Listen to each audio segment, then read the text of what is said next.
The root-bound docent. The night they laughed at me was a storm of shadows and venomous whispers, a tempest that would haunt my mind long after the thunder faded.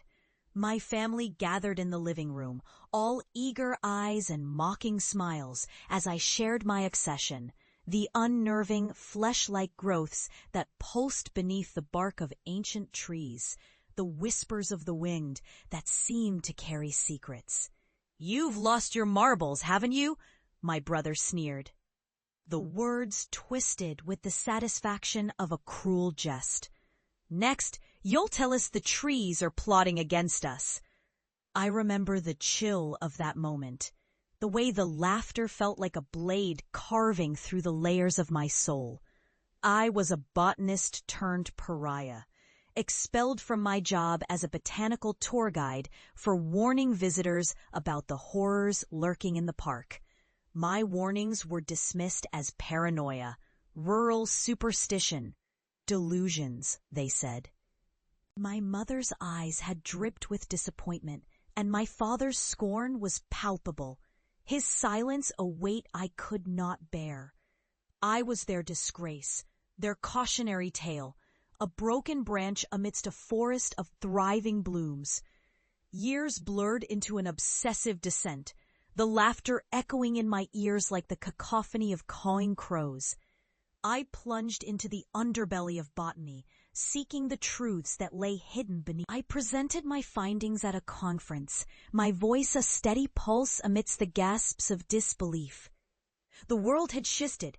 People now looked upon my work with a mix of horror and reverence. I was no longer a fool, but a harbinger of truths they could no longer ignore. And yet, despite my recognition, my heart remained tethered to the past. The laughter still rang cruelly in the chambers of my mind. I returned home, not as the disgrace they had once shunned, but as a warning, the embodiment of their denial. I was determined to show them what they had mocked. They were gathered once more in the same living room, just as before, the air thick with nostalgia and the taste of denial. I stood before them, transformed. The shadows had taken residence in my eyes, and I wore the weight of my knowledge like a second skin, a suffocating cloak of secrets.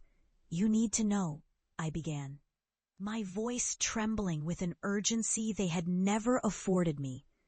"You must understand what I've seen." But their faces twisted in disbelief, their eyes narrowing like blades. "You're still obsessed," my sister interjected, crossing her arms in defiance. "You can't expect us to believe in your fairy tales." My heart sank, the weight of their scorn crashing over me like the tide. "It's not a fairy tale," I pleaded, desperation clawing at my throat.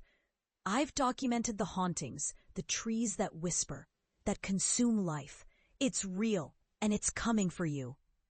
Laughter spilled from their lips again, a sickening echo of the past. But this time, it was met with a shuddering groan from the outside, a low resonant sound that rattled the windows. I turned, my heart racing. The trees were alive, their branches clawing at the night, and I felt the pulse of their hunger thrumming in the air. And then it happened. From the depths of the darkened yard, a tendril of flesh-like growth surged forth, a writhing mass of bark and sinew.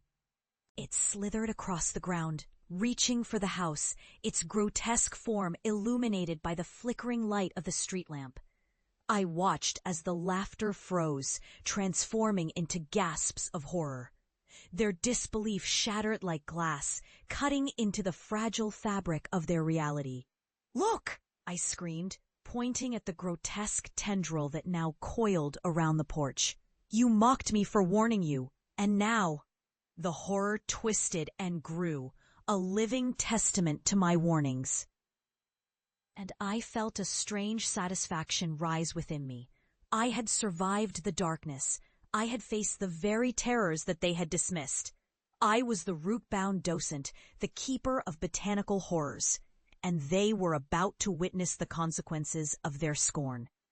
As the tendril broke through the door, the room erupted into chaos. My family screamed.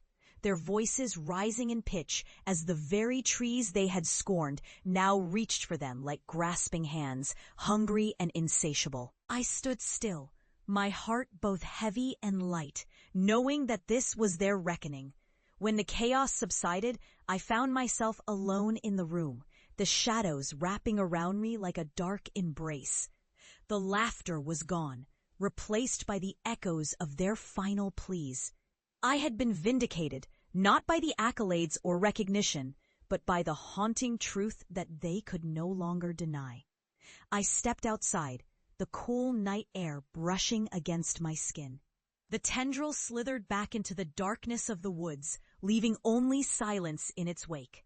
I had survived, and the horrors I faced were now my crown. Their mockery had birthed my strength, my understanding, and as I walked away from the remnants of their disbelief, I carried with me the chilling knowledge of what lurked just beyond the veil, a truth that would forever bind their souls to the shadows they had cast aside.